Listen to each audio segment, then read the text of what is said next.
السلام علیکم، میں ہوں خالد سعید اور آپ دیکھ رہے ہیں میرا چینل رباط ٹی وی۔ ناظرین کرام، اس دنیا میں اللہ تعالیٰ نے بے شمار چیزیں پیدا کر رکھی ہیں، نباتات ہوں، معدنیات ہوں، جانور ہوں، جاندار ہوں، کوئی بھی مخلوق، کوئی بھی ایسی چیز ہو جس کو اللہ تعالیٰ نے پیدا کیا ہے، یقیناً اس کا انسان کے ساتھ تعلق ضرور نکلتا ہے کسی نہ کسی طریقے سے۔ یا تو وہ انسان کے فائدے کے لیے ہوتی ہے یا انسان کے بچاؤ کے لیے ہوتی ہے، لیکن کسی نہ کسی طریقے سے انسان اس کو اپنے فائدے میں ڈال لیتا ہے۔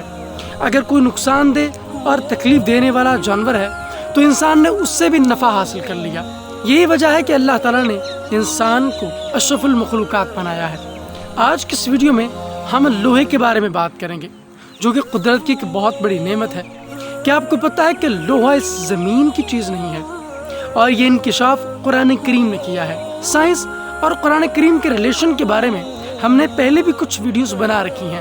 اگر آپ ان ویڈیوز کو دیکھنا چاہتے ہیں تو ان ویڈیوز کے لنکس میں نے ڈسکرپشن میں دے دیے ہیں۔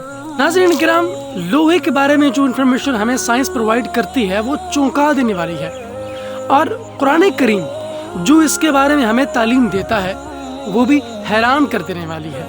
ناظرین کرام، ہماری دنیا کے بہت سارے لوگ یہ سوچتے ہیں کہ لوہا یا تو سمندروں سے نکلتا ہے یا یہ پہاڑوں سے اخذ کیا جاتا ہے، جبکہ یہ دونوں باتیں غلط ہیں۔ لوہا اس زمین کا حصہ ہے ہی نہیں، بلکہ لوہا تو ہمارے نظام شمسی میں بنیادی طور پر پایا ہی نہیں جاتا، یہ تو باہر سے آتا ہے۔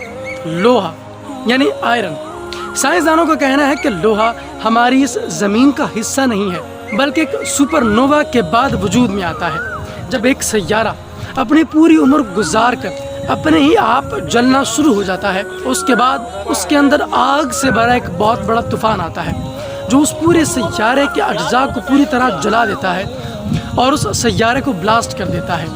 وہ بلاسٹ شدہ سیارہ جب شہابیوں کی صورت میں دیگر سیاروں پر گرتا ہے، اس وقت دوسرے سیاروں پر لوہا وجود میں آتا ہے۔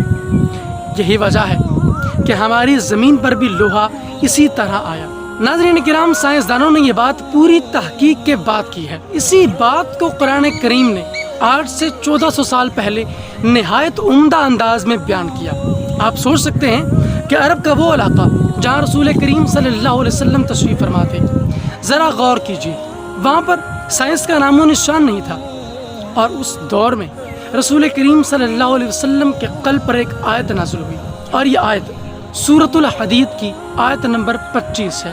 اس آیت میں اللہ تعالیٰ ارشاد فرماتا ہے، انزلنا الحدید فیہ باس شدید ومنافع للناس، یعنی ہم نے لوہے کو نازل کیا ہے، اس کے اندر بہت زیادہ قوت اور زور ہے، اور اس کے اندر لوگوں کے لیے منافع ہے۔ ذرا غور کیجئے، اللہ تعالیٰ فرما رہا ہے کہ ہم نے لوہا نازل کیا، انزلنا الحدید، یعنی لوہا نازل کیا، لوہا پیدا نہیں ہوتا۔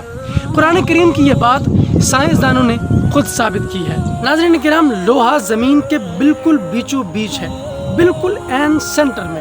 اس کی بدولت پوری زمین کے گرد الٹرا وائلٹ ریزز پیدا ہوتی ہیں جو ہمارے کمیونیکیشن سسٹم میں بھی مدد فراہم کرتی ہیں، اس کے ساتھ ساتھ سورج کی نقصان دہ شعاعوں سے بھی ہمیں بچاتی ہیں۔ اور یہاں سے قرآن کریم اور سائنس کے ریلیشن شپ کا آپ اندازہ لگا سکتے ہیں کہ قرآن کریم کی 114 صورتیں ہیں، اور جو سب سے درمیان والی صورت ہے اس کا نام سورۃ الحدید ہے، یعنی لوہے والی صورت۔ اس صورت کا نام بھی اللہ تعالیٰ نے الحدید رکھا ہے۔ اسی کے اندر یہ آیت اللہ تعالیٰ نے ارشاد فرمائی کہ ہم نے لوہے کو نازل کیا۔ ناظرین کرام، صرف یہی بات نہیں رکتی، لوہے کے بغیر انسانی زندگی کا تصور بھی نہیں کیا جا سکتا۔ لوہا ہمارے جسم میں بھی موجود ہے، ہیموگلوبن کی صورت میں یہ انسان کے خون میں موجود ہے، اور جو انسان کے پورے جسم تک آکسیجن پہنچانے میں مدد کرتا ہے۔ ایک علم ہے جسے علم الابجد کہتے ہیں، یعنی آپ عربی کے حروف کو عددی شکل میں بھی لکھ سکتے ہیں، یعنی یہ الفابیٹکلی چیزوں کو میتھمیٹکلی چیزوں میں کنورٹ کرنے والی بات ہے۔ حدید کے اگر ہم حروف ابجد نکالیں تو یہ 26 بنتے ہیں، اور آپ یہ سوچ رہے ہوں گے کہ یہ 26 کیا ہے؟ 26 لوہے کا اٹامک نمبر ہے۔ اور اس سے بھی زیادہ حیران کن بات یہ ہے کہ سورۃ الحدید میں 4 رکوع ہیں، اور آئرن کے آئسوٹوپس بھی